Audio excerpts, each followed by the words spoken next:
दापोलीत आयुष्यमान कक्ष सुरू होणार, उपचारासाठी नागरिकांना मोठा दिलासा. दापोलीतील नागरिकांसाठी दिलासादायक बातमी समोर आली आहे. पैशाअभावी कुणाचाही उपचार थांबू नये या उद्देशाने दापोली उपजिल्हा रुग्णालयात आयुष्यमान भारत योजनेचा स्वतंत्र कक्ष सुरू करण्याचा मानस असल्याची माहिती आयुष्यमान भारत योजनेचे महाराष्ट्र राज्य अध्यक्ष डॉक्टर ओमप्रकाश शेट्टे यांनी दिली आहे. डॉक्टर शेट्टे यांनी दापोली उपजिल्हा रुग्णालयाला अचानक भेट देत रुग्णालयातील सर्व विभागाची पाहणी केली. यामध्ये आरोग्य सेवा, स्वच्छता, रुग्णांना दिले जाणारे जेवण व उपलब्ध सुविधा यांचा सविस्तर आढावा घेण्यात आला. स्वच्छता व आहार व्यवस्था समाधानकारक असल्याचा अभिप्राय त्यांनी व्यक्त केला. मात्र तज्ज्ञ डॉक्टर, टेक्निशियन व आवश्यक मनुष्यबळाची कमतरता असल्याचे त्यांनी स्पष्ट केले. डॉक्टर शेट्टे म्हणाले की आयुष्यमान भारत योजनेअंतर्गत उपजिल्हा रुग्णालयात उपलब्ध नसलेले उपचार गरज भासल्यास खाजगी रुग्णालयात करण्यात येतील आणि त्याचा संपूर्ण खर्च शासनाकडून केला जाईल. त्यामुळे सर्व नागरिकांनी आयुष्यमान भारत कार्ड काढावे असे आवाहनही त्यांनी केले. ही योजना पंतप्रधान नरेंद्र मोदी यांच्या संकल्पनेतून राबवली जात असून सर्वसामान्य नागरिकांना मोफत व दर्जेदार आरोग्य सेवा देणे हा तिचा मुख्य उद्देश आहे. दापोली हे पर्यटन स्थळ असल्याने येथे येणाऱ्या पर्यटकांसह स्थानिक नागरिकांना आपत्कालीन परिस्थितीत तत्काळ उपचार मिळावेत यासाठी आयुष्यमान कक्ष अत्यंत उपयुक्त ठरणार असल्याचेही त्यांनी सांगितले. उपजिल्हा रुग्णालयाच्या 100 बेडच्या विस्तारित इमारतीचे काम संत गतीने सुरू असल्याने त्यांचा पाठपुरावा करण्याची ग्वाहीही डॉक्टर शेट्टे यांनी दिली. दापोली हे पर्यटन स्थळ असल्याने येथे येणाऱ्या पर्यटकांसह स्थानिक नागरिकांना आपत्कालीन परिस्थितीत तत्काळ उपचार मिळावेत यासाठी आयुष्यमान कक्ष अत्यंत उपयुक्त ठरणार असल्याचेही त्यांनी सांगितले. उपजिल्हा रुग्णालयाच्या 100 बेडच्या विस्तारित इमारतीचे काम संत गतीने सुरू असल्याने त्यांचा पाठपुरावा करण्याची ग्वाहीही डॉक्टर शेट्टे यांनी दिली.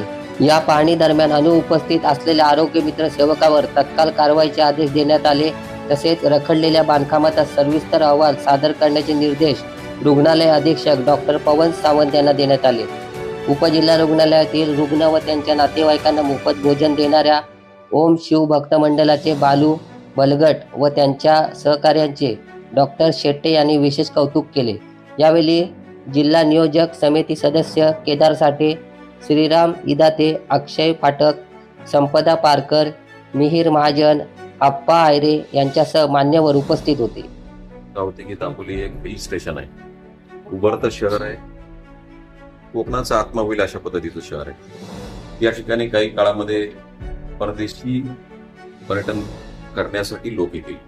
महाराष्ट्रातली अनेक लोक या भागामध्ये येत आहेत. तर तेव्हा काही अशी अनपेक्षित घटना घडू नये हा त्याच्या पाठीमागचा उद्देश. या व्यतिरिक्त कोकणातल्या लोकांचा हक्क आहे तो त्यांना त्या ठिकाणी चांगल्या पद्धतीच्या वैद्यकीय सुविधा मिळाल्या पाहिजेत. आयुष्यमान भारत मिशन महाराष्ट्र समितीचा अध्यक्ष राहत्याने प्रधानमंत्री जन आरोग्य योजना व महात्मा ज्योतिराव फुले जन आरोग्य योजना या माध्यमातून 399 प्रोसिजर्स आता आम्ही ऍडिशनल केलेल्या पहिल्या 1356 होत्या. मुळामध्ये ह्या कागदावर न राहता मोठ्या त्याची अंमलबजावणी व्हायला पाहिजे. या ठिकाणचं आमच्या योजनेमध्ये असलेलं अंगीकृत असलेलं जे हॉस्पिटल आहे या हॉस्पिटलच्या अनुषंगाने लोकांना मोफत उपचार मिळणं हा त्याचा फंडामेंटल राईट आहे, त्याचा हक्क आहे. आणि हे बघत असताना आज मला काल परवा रात्री जातानाही ज्या पद्धतीनं उपजिल्हा रुग्णालयाचं बांधकाम बंद आहे 100 बेड करण्यासाठी टेंडर निघाले काय निघाले, मी आज मेडिकल ऑफिसर यांना सूचना दिली. लेखी स्वरूपामध्ये मला ताबडतोब पाठवा. या ठिकाणी आपल्याला ते तात्काळ याच्यावरती मी कारवाई करणार की किती दिवसापासून पेंडिंग आहे. हा विषय पेंडिंग राहता कामा नये. विकास ही होणारी प्रक्रिया आहे, तो होतील नाही होतील, परंतु लोकांचा जीव पैशाअभावी किंवा उपचाराभावी जाता कामा नये. त्यासाठी मी इथं आलोय. आज आढावा घेतला त्या डीसींना मी त्याच्या सूचना दिल्या आहेत की या ठिकाणी ज्या काही गव्हर्नमेंटने रिझर्व्ह प्रोसिजर्स ठेवलेले 119 आणि आता 399 मध्ये 200 आजारापर्यंत आम्ही जाऊ. या आजारापैकी जे उपचार इथं होत नसतील तर खाजगी हॉस्पिटलमध्ये आम्ही देण्यासाठी त्यांना परवानगी देऊ. त्याच्या पाठीमागे आमचा उद्देश हा आहे की या भागातला कुठलाही माणूस उपचाराभावी वंचित राहावा. पण त्याचा खर्च त्याचा खर्च आम्हीच देतो, आणायचं आम्हीच ह्याच्यात देतो. महात्मा ज्योतिराव फुले आणि प्रधानमंत्री एकत्रित झाली. माझी दापोलीकरांना नम्रपणे असं आव्हान आहे की आपण या योजनेचा लाभ घेण्यासाठी आपण जास्तीत जास्त आपल्या आयुष्यमानचे कार्ड काढून घ्या. शुभ्र शिधापत्रिका, केशरी आणि पिवळी तिन्ही शिधापत्रिका या योजनेसाठी पात्र आहेत. याचा अर्थ महाराष्ट्रातल्या मुख्यमंत्र्यांपासून मध्ये राहणाऱ्या प्रत्येक माणूस या योजनेसाठी एलिजिबल झाला.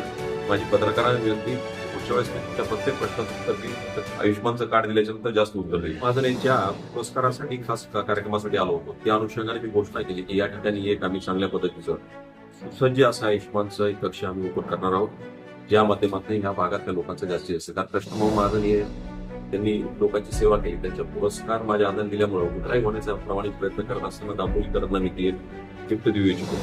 त्या अनुषंगाने या भागामध्ये जेवढी हॉस्पिटल आहेत आणि हेअर सेंटर म्हणून मुंबईपर्यंत जाण्यासाठी जे उपचार असतात ते मोफत देण्यासाठी हा संकल्प काल केला. आणि इथं चांगल्या डॉक्टर काम करत असतात, त्यांना बदलण्याचा घाट रत्नागिरीनं घातला. त्यांच्याबाबत मी आज माहिती घेतोय. माझी सरप्राईज जर समजा जगतापंशी बक्सर डिसाइडेड असली असती तर सर्व माहिती त्यांनी मला पुढे दिली असती. मी समाधानी आहे की ज्या पद्धतीने इथं आल्याच्यानंतर चांगल्या पद्धतीचं फूड क्वालिटी पेशंटला मिळाली. ही फार क्वचित ठिकाणी मिळते. या व्यतिरिक्त या ठिकाणची असलेली स्वच्छता मी त्याच्या त्यांचंही कौतुक करेल की आपण स्वच्छता राखेल. जीवन इथे चांगले डॉक्टर काम करून असे प्रयत्न केले जातात. तसं असेल तर तुम्हाला कळवा. अशा पद्धतीचा अन्याय कुठल्या पद्धतीने होणार नाही याबाबत मी कुणाचं हे करत नाही. कारण आहे माझा हेतू फार शुद्ध आहे. मी याबाबत कुठल्याही कॉम्प्रोमाइज कधीही करत नाही, करणार आहे.